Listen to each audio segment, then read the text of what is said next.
Hello everyone. तो आज हम लोग करने वाले हैं रेक्टिफिकेशन ऑफ एरर्स का क्वेश्चन नंबर 8। 7 तक हो गया था और हमें अभी 8 करना है ना। तो 8 जो है क्वेश्चन नंबर 8 है आपका पेज नंबर 18.36 पे।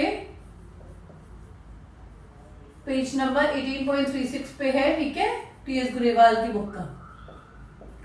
अब ये जो टॉपिक है ये आपका पता है क्या है? Complete omission, errors of complete omission. ठीक, अब इसमें क्या होता है? ओमिशन मतलब क्या होता है? ओमिशन मतलब होता है आप कोई चीज भूल गए, you have forgot the thing. तो एरर्स ऑफ कंप्लीट ओमिशन का मतलब आप वो एंट्री करना ही भूल गए। ठीक है, मान लो कोई एक ट्रांजैक्शन हुआ और वो एंट्री ही रिकॉर्ड नहीं हुई, फिर बाद में पकड़ में आया कि ये एंट्री तो रिकॉर्ड हुई ही नहीं है। ठीक है, तो अब इसमें क्या है ना, इसमें आपका वो जो फॉर्मेट बनता है correct entry, wrong entry, rectify, उसकी जरूरत ही नहीं है क्योंकि आपने एंट्री की ही नहीं है। तो रॉन्ग एंट्री का तो कोई सवाल ही नहीं होता है कि रॉन्ग कुछ हुआ होगा। तो इसमें क्या है, सिंपल कि जो दिया हुआ है उसको रिकॉर्ड नहीं हुआ है तो रिकॉर्ड कर दो, खत्म बात। सीधे सीधे आप जर्नल एंट्री बना दोगे। ठीक है, ये होता है आपका कंप्लीट ओमिशन। तो छोटा सा है क्वेश्चन नंबर 8, हम जल्दी से देख लेते हैं। Goods returned by Mohan of 1500 not recorded in books. Goods returned by Mohan of 1500। तो मोहन ने गुड्स रिटर्न किए। मोहन ने कौन से गुड्स रिटर्न किए होंगे? क्या हुआ होगा?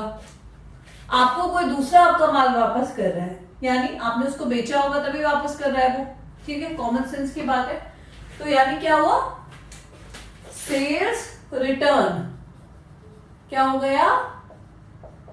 Sales return. Account sales return हुआ ना। मोहन ने आपको आपका गुड्स वापस किया, मतलब क्या हुआ? सेल्स रिटर्न हुआ। और सेल्स रिटर्न क्या होता है? डेबिट होता है। डेबिट होता है, नहीं होता है? भाई सेल्स करते हैं आप तो क्रेडिट करते हैं क्योंकि वो इनकम होता है। तो जब वो इनकम खत्म हो रहा है, वो इनकम आप कट रहा है, कम हो रहा है, तो आप उसको क्या करेंगे? डेबिट करेंगे। ठीक है, इसमें आपको सिंपल जर्नल के रूल्स लगाने हैं और वो एंट्रीज कर देनी है। आई होप सबको जर्नल एंट्री अब तक आती होगी। जिसको नहीं आती है मैं फिर से वही बोलूंगी, जाइए और चेक कीजिए। तो रूल कुछ ऐसा था जर्नल का कि एसेट्स, ठीक है, एसेट्स और एक्सपेंसेस, एसेट्स और एक्सपेंसेस अगर बढ़ते हैं, एसेट्स और एक्सपेंसेस अगर बढ़ते हैं तो डेबिट होते हैं और घटते हैं तो क्रेडिट होते हैं। एसेट्स और एक्सपेंसेस अगर बढ़ते हैं तो डेबिट होते हैं, घटते हैं तो क्रेडिट होते हैं।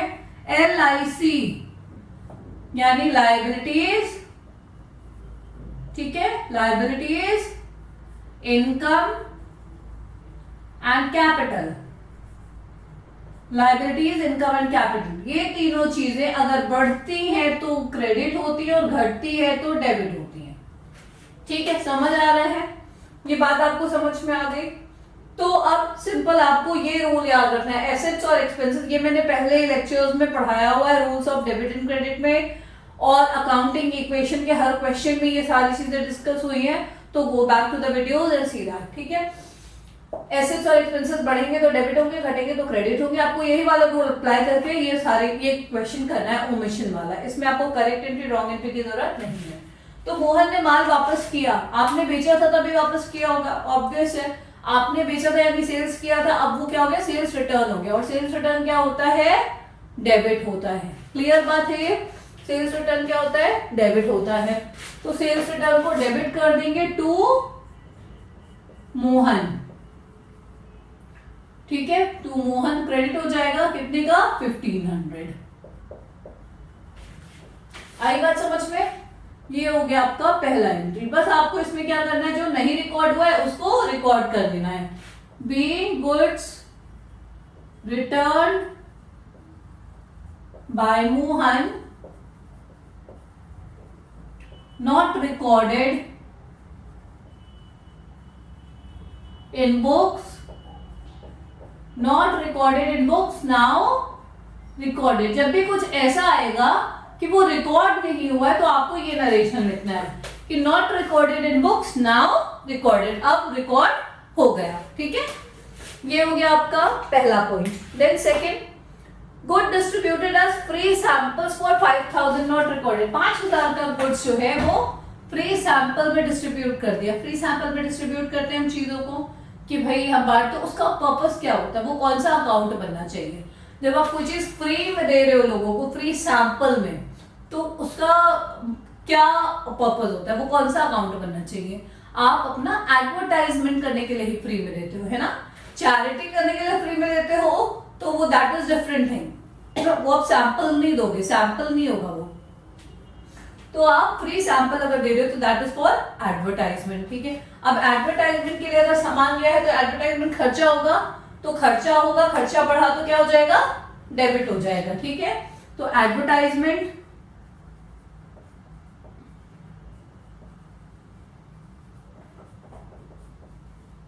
डेबिट। ठीक है, 2 में क्या आएगा, ये बात तो जरा आपको समझना पड़ेगा।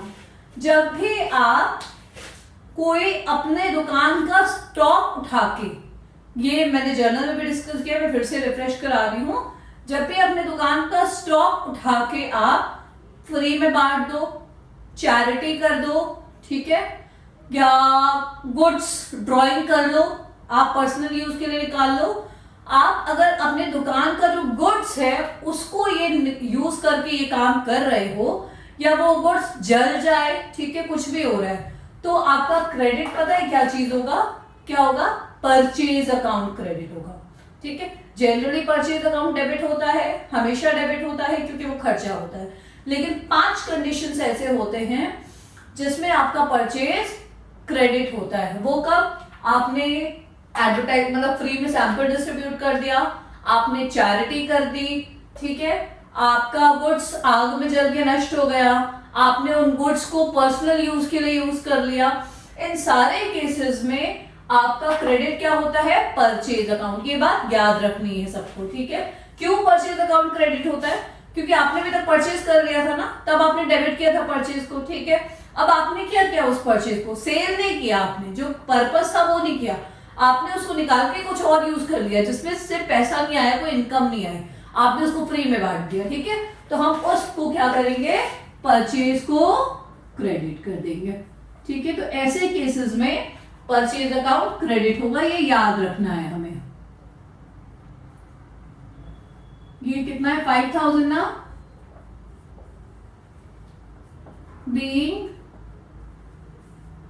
Goods distributed as sample not recorded now recorded, was not recorded now recorded। ठीक है, बात समझ आ गई। ये हो गया आपका सेकेंड एंट्री।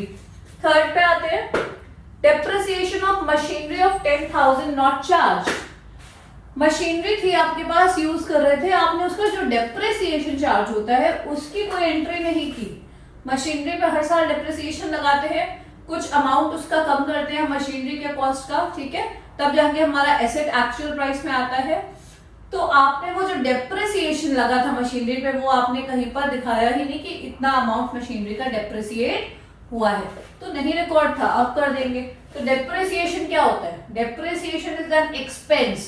आपका एक एसेट है जो जिसकी वैल्यू कम कर रहा है वो चीज, तो डेप्रिसिएशन क्या हो गया, एक्सपेंस हो गया, और एक्सपेंस है तो क्या हो जाएगा, डेप्रिसिएशन डेबिट हो जाएगा। ठीक है, डेप्रिसिएशन अकाउंट डेबिट।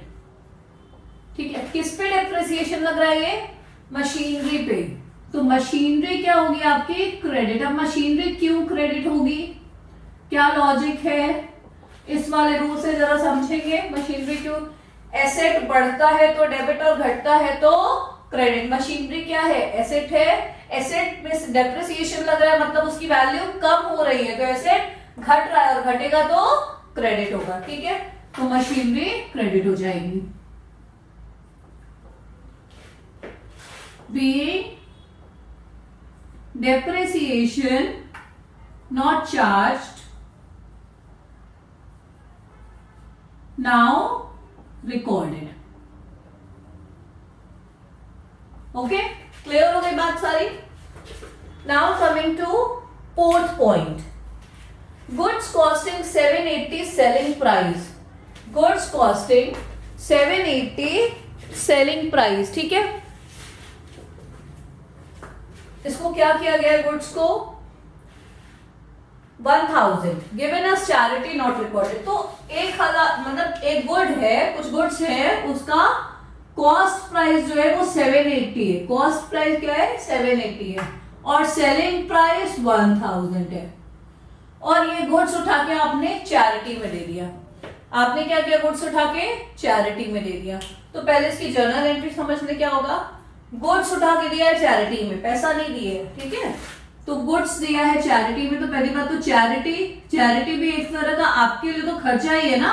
अगर आप बिजनेस के पॉइंट ऑफ व्यू से सोचो तो चैरिटी खर्चा है, तो चैरिटी अकाउंट क्या हो जाएगा, खर्चा है तो डेबिट हो गया, ठीक है। 2 क्या क्रेडिट होगा, अभी मैंने क्या बताया कि कोई भी गुड्स आप दान कर दो, सैंपल में बांट दो, तो क्या क्रेडिट होता है, परचेज अकाउंट। तो यहां पर भी परचेज अकाउंट क्रेडिट होगा। क्लियर, बात समझ आ गई? तो ये आप, अच्छा आप इसमें अमाउंट कौन सा लेंगे, हम कॉस्ट प्राइस लेंगे या सेलिंग प्राइस लेंगे। जब भी हम कोई गुड्स को, चाहे वो हम पर्सनल यूज के लिए ले ले, ड्रॉइंग्स कर ले, या बांट दें, या खर्चा हो जाए, कुछ भी हो जाए, खर्चा हो जाए मतलब चैरिटी कर दे, बांट दे, या आग लग जाए, नष्ट हो जाए, कैसे भी डैमेज हो जाए, तो हम उस गुड्स का कॉस्ट प्राइस लेते हैं, तब हम सेलिंग प्राइस नहीं लेते, ठीक है। तो हमें कॉस्ट प्राइस देना है यहां पर, तो दिस इज कॉस्ट प्राइस, ठीक है। बात समझ आ गई? नरेशन क्या जाएगा, being goods given in charity was not recorded, now recorded, ठीक है। ये आपका क्वेश्चन नंबर कौन सा हो गया, 8th हो गया, ओके। तो क्वेश्चन नंबर 8 बड़ा सिंपल सा था। आपको जर्नल के अगर रूल्स आते हैं तो बहुत ही जल्दी हो जाएगा। अब हम मूव करते हैं क्वेश्चन नंबर 9 की तरफ।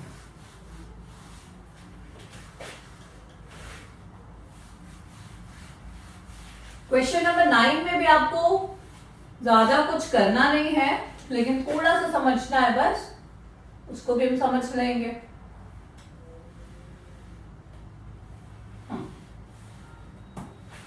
Okay, so moving to question number 9. चलो, अब ये कंपेंसेटिंग एरर है। क्वेश्चन नंबर 9 वाला जो कॉम्पेंसेटिंग एरर है। कॉम्पेंसेटिंग एरर क्या होता है, कॉम्पेंसेटिंग एरर का मतलब कि दो जगह पर गलतियां हुई हैं और एक की गलती दूसरे की गलती को मैच कर गया और वो बैलेंस हो गया, मतलब इफेक्ट कुछ बाहर नहीं आया, ठीक है। जैसे 2 लोगों को माल बेचे गए, ठीक है, 2 लोगों को माल बेचे गए और सेम डे पे सेम एंट्री हुई है, ठीक है। अब 2 लोगों को, एक को 1000 रुपए का माल बेचा गया, एक को 1500 रुपए का माल बेचा गया, ठीक। अब जब दोनों का टोटल हुआ तो सेल्स तो 2500 रुपए का हुआ है ना, लेकिन ए को 1000 का बेचा गया और बी को 1500 का बेचा गया, पर आपने एंट्री में क्या कर दिया है, ए को 1500 का कर दिया और बी को 1000 रुपए का कर दिया। मतलब अब क्या हो रहा है, ए और बी मिलके जो उनके में आपस में गड़बड़ी हुई है, लेकिन सेल्स पे कोई इफेक्ट नहीं पड़ा है। उन दोनों उनने एक दूसरे को कॉम्पेंसेट करके सेल्स को सही रखा है, तो एक दूसरे को कंपेंसेट कर रही है। हम इसकी क्वेश्चंस देखते हैं, बहुत जल्दी हो जाएंगे, कुछ नहीं है इसमें। पहला है goods purchase from Kunal for 8000 and Kapil. Goods purchase, पहला है goods purchase from Kunal and Kapil. 2 नाम लिखे, कुणाल से खरीदा गया और कपिल से। कुणाल से कितने का खरीदा गया है, 8000 का, ठीक है। कुणाल से 8000 का खरीदा गया है और कपिल से 9000 का खरीदा गया है, ठीक है। कपिल से 9000 का खरीदा गया है, was posted to was posted to 9,000 to Kunal and 8,000 to Kapil. ठीक है, गड़बड़ी क्या हुई है, समझ आ रही है बात कुछ?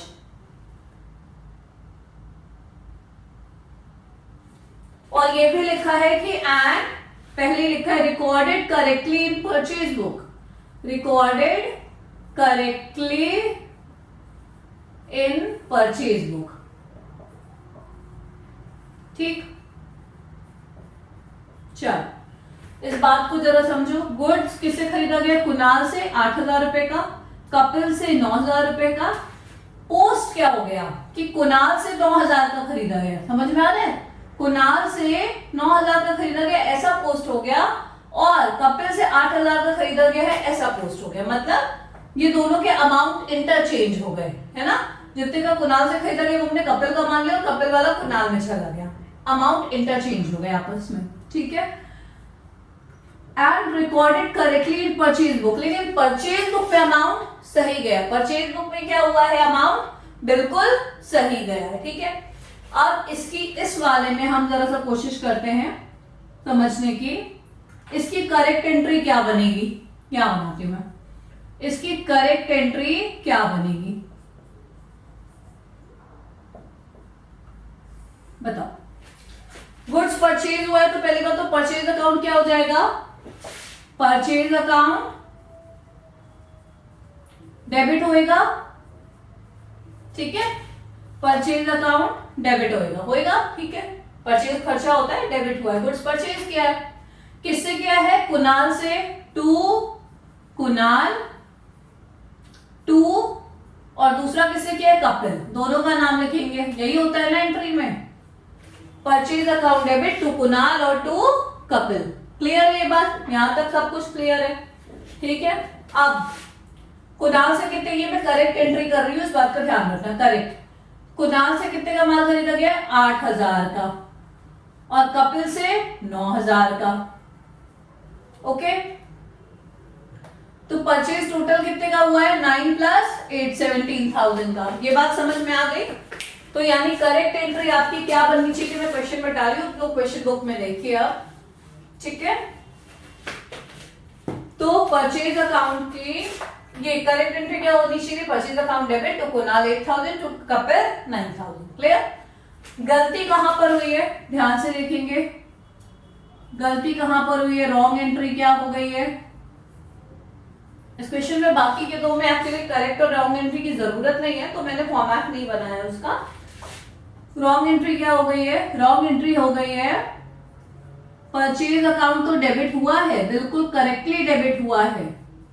ठीक है, पूरे 17,000 से डेबिट हुआ है, और टू कुणाल और टू कपिल. इसमें क्या हुआ है? कुणाल के प्लेस पर कपिल का अमाउंट आ गया, यानी 9,000 आ गया, और कपिल के प्लेस पर कुणाल का अमाउंट आ गया, यानी 8,000 आ गया. ये हुआ है. ठीक है, ये करेक्ट एंट्री हो गई आपकी, रॉन्ग एंट्री हो गई. अब रेक्टिफाइड एंट्री क्या होगी हम डायरेक्टली यहां पर देखते हैं. आपको वैसे ही जैसे मैंने सिखाया है ना, कॉलम बना के बनाना वर्किंग नोट में, वैसे ही बनाना है. ठीक है, आज मैंने इसलिए नहीं बनाया क्योंकि ज्यादा क्वेश्चंस में वो वाला फॉर्मेट नहीं है, पर you have to make that format as a working note. तो अब करेक्ट एंट्री है और रॉन्ग एंट्री है, तो हम रेक्टिफाइड एंट्री देखेंगे. भाई परचेज अकाउंट को डेबिट करना था, कर रखा है, नो इश्यूज, कोई दिक्कत की बात नहीं है ना, तो परचेज अकाउंट का कोई इफेक्ट नहीं आएगा. कुणाल को डेबिट करना था, कैसे डेबिट करना था? 8,000 से करना था 8,000 से. हमने किससे कर दिया? हमने 9,000 से कर दिया. यही बोला जा रहा है ना, कुछ कंफ्यूजन तो नहीं है? हाँ, ये बोला जा रहा है बिल्कुल. कुणाल को क्रेडिट करना था, सॉरी डेबिट नहीं क्रेडिट. कुणाल को क्रेडिट करना था 8,000 से, हमने किससे क्रेडिट कर दिया? 9,000 से कर दिया. ठीक है, यानी हमने कुणाल को 1,000 रुपए ज्यादा क्रेडिट कर दिया. बात समझ आ रही है? हमने कुणाल को क्या किया? 1,000 रुपए ज्यादा क्रेडिट कर दिया. तो वो 1000 रुपए का इफेक्ट कम करने के लिए हम क्या करेंगे, कुणाल को 1000 रुपए से डेबिट कर देंगे। तो ये जो गड़बड़ी आई है इफेक्ट में, ये खत्म हो जाएगा। तो कुणाल अकाउंट डेबिट किससे, 1000। क्लियर। कुणाल को हम क्या करेंगे, 1000 से डेबिट कर देंगे। अब कपिल को देखो, कपिल को हमें 9000 से क्रेडिट करना था। किससे क्रेडिट करना था, 9000 से। और हमने किससे क्रेडिट कर रखा है, 8000 से।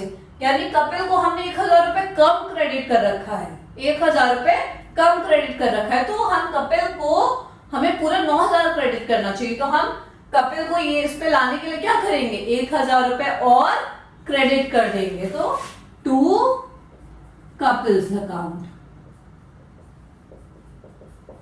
1000। क्लियर, बात समझ आ गई।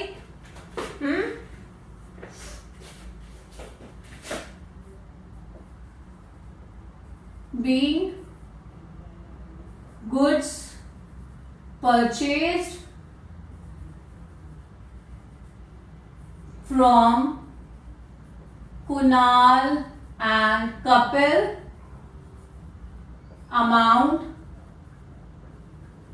now rectified. Amount now rectified. Clear है बात, एकदम क्लियर है पॉइंट, कोई कंफ्यूजन तो नहीं है इसमें। चल अगला देख लेते हैं, नेक्स्ट पॉइंट। ये छोटा सा है। Anil's account was excess debited by 500 while Suraj account was excess short debited by 500। तो जो अनिल का अकाउंट है वो एक्सेस डेबिट हो गया है 500 रुपए से। मतलब 500 रुपए जितना भी अमाउंट था अनिल के अकाउंट पे, हमें ये नहीं मालूम कि कितना अमाउंट था। ठीक है, तो अनिल का अकाउंट जो है उसमें जो डेबिट है ना वो ज्यादा हो गया, प्लस में हो गया है कितना, 500 रुपए से एक्सेस हो गया है। ठीक है, हमें ये नहीं मालूम कितना अमाउंट है। अगर 1500 होना था टोटल, तो वो कितना हो गया है, वो 2000 हो गया है। 500 रुपए एक्सेस हो गया जितना भी था। तो अनिल के अमाउंट को गलती से हमने क्या कर दिया, एक्सेस डेबिट कर दिया है 500 रुपए से। और दूसरा कौन है, सूरज। सूरज के अकाउंट को हमने शॉर्ट डेबिट कर दिया है। सूरज के अकाउंट को हमने क्या किया है, डेबिट किया है, शॉर्ट डेबिट कर दिया है। मतलब 500 रुपए से कम से डेबिट किया है। ठीक है, अब हमें दूसरे पार्टी का कुछ नहीं पता कि क्या हुआ है, क्या इफेक्ट आ रहा है दूसरे पार्टी पे, कुछ नहीं पता।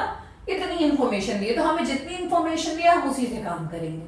ठीक है, हमें किसी तीसरी चीज की जरूरत नहीं है। तो अब अनिल के अकाउंट को एक्सेस डेबिट कर दिया था ना, ज्यादा डेबिट कर दिया है, तो उसके इफेक्ट को कम करने के लिए क्या करेंगे, अनिल के अकाउंट को क्रेडिट कर देंगे। कितने से, 500 रुपए से एक्सेस डेबिट किया था, तो 500 रुपए से एक्सेस क्रेडिट कर देंगे हम वो। तो ये 500 रुपए का इफेक्ट क्या हो जाएगा, खत्म हो जाएगा। ठीक है, और सूरज का अकाउंट कम डेबिट था 500 से, तो हम और डेबिट कर देंगे तो वो भी इफेक्ट खत्म हो जाएगा, वो बराबर हो जाएगा। सॉरी, सूरज अकाउंट डेबिट कम डेबिट था तो हमने पूरा डेबिट कर दिया। ठीक है, क्लियर बात। B Anil and Suraj account error now rectified. ठीक है, ऐसे ही थर्ड है, Parker's account was short credited by 700। Parker का अकाउंट क्या है, पार्कर का अकाउंट जो है वो शॉर्ट क्रेडिटेड है, 700 से शॉर्ट क्रेडिटेड है, मतलब कम क्रेडिट है, कम क्रेडिट है। ठीक है, 700 से शॉर्ट क्रेडिटेड है। और मनीषा का अकाउंट एक्सेस क्रेडिटेड 700 से। मनीषा का अकाउंट 700 से एक्सेस क्रेडिट है। ठीक है, ये ज्यादा क्रेडिट है, ये क्या है, ज्यादा है ना क्रेडिट। मनीषा का अकाउंट आपने ज्यादा क्रेडिट कर दिया है, तो उसके इफेक्ट को कम करने के लिए क्या करना पड़ेगा हमें, मनीषा का अकाउंट हम डेबिट कर देंगे। तो मनीषा अकाउंट डेबिट हो जाएगा कितने से, 700 से। और पार्कर का अकाउंट कम क्रेडिट है तो हमें उसे और क्रेडिट कर देना चाहिए ताकि वो बराबर हो जाए, तो टू पार्कर्स अकाउंट। ठीक है, क्लियर? ये हो गया 700। नरेशन ये ऊपर वाला सेम आ जाएगा। Then last, goods sold to Rupak for 1000 and to Sagar for 1800 recorded correctly in the sales book. तो इसमें आप वैसे ही बना लो, थोड़ा सा समझ में आ जाएगा। करेक्ट एंट्री क्या होगी और रॉन्ग एंट्री क्या होगी। ठीक है, goods sold to Rupak for 1800, रूपक को बेचा गया है, रूपक को बेचा गया है, रूपक डेबिट यही होगा ना, जब किसी को माल बेचा गया तो रूपक को बेचा गया 1000 का और सागर को बेचा गया 1800 का। Sagar debit to 1800 to sales account, यही एंट्री होगी। भाई माल बेचा गया रूपक को 1000 रुपए का, सागर को 1800 रुपए का, टू सेल्स अकाउंट कितना आएगा टोटल 2800 आएगा। क्लियर है? अब ये बोला जा रहा है कि सेल्स बुक में बिल्कुल करेक्टली रिकॉर्डेड, सेल्स बुक में कोई गड़बड़ी नहीं हुई है। ठीक है, लेकिन यहां पर क्या गड़बड़ी हुई है, जो पोस्टिंग हुई है उसमें गड़बड़ी क्या हुई है कि रूपक के अकाउंट में 1800 चला गया है और सागर के अकाउंट में 1000 रुपए चला गया है। वैसे ही जैसे परचेज में था ना, वैसे ये इंटरचेंज हो गया, यानी इनके हिसाब से जो गड़बड़ी हुई है, अगर हम उसको जर्नल के फॉर्म में कोशिश करें, हालांकि ये लेजर पोस्टिंग में गड़बड़ी हुई है, फिर भी अगर हम समझने की कोशिश करें यहाँ पर, तो रूपक को डेबिट कर दिया गया 1800 से और सागर को डेबिट कर दिया गया है 1000 रुपए से। सेल्स में कोई अंतर नहीं आया है, सेल्स एज इट इज है। ये हो गया। ठीक, तो करेक्ट क्या हो गया, ये रॉन्ग हो गया। ये इफेक्ट क्या आएगा देख लेते हैं। रूपक डेबिट होना था कितने से, 1000 रुपए से। ठीक है, और हुआ कितने से, 1800 से, यानी रूपक 800 रुपए ज्यादा डेबिट हो गया। हो गया रूपक 800 रुपए ज्यादा डेबिट हो गया है, तो उसके इफेक्ट को कम करने के लिए क्या करना पड़ेगा, हमें उसे 800 रुपए से क्रेडिट कर देना पड़ेगा। तो टू रूपक अकाउंट ज्यादा डेबिट हो गया, उसके इफेक्ट को कम करने के लिए हमें 800 रुपए से क्रेडिट कर देना पड़ेगा। सागर को 1800 से डेबिट होना था और 1000 रुपए से डेबिट हुआ है, यानी सागर 800 रुपए कम से डेबिट हुआ है ना, तो हमें उसको बराबर में पहुंचाने के लिए 800 रुपए और डेबिट कर देना चाहिए। तो सागर को हम क्या करेंगे, आप 800 रुपए और डेबिट कर देंगे। ठीक है, बात समझ आ गई? तो ये हो गया, सेम नरेशन आता रहेगा, आप नाम बदलते जाओगे, error account error now rectified. ठीक है, क्लियर?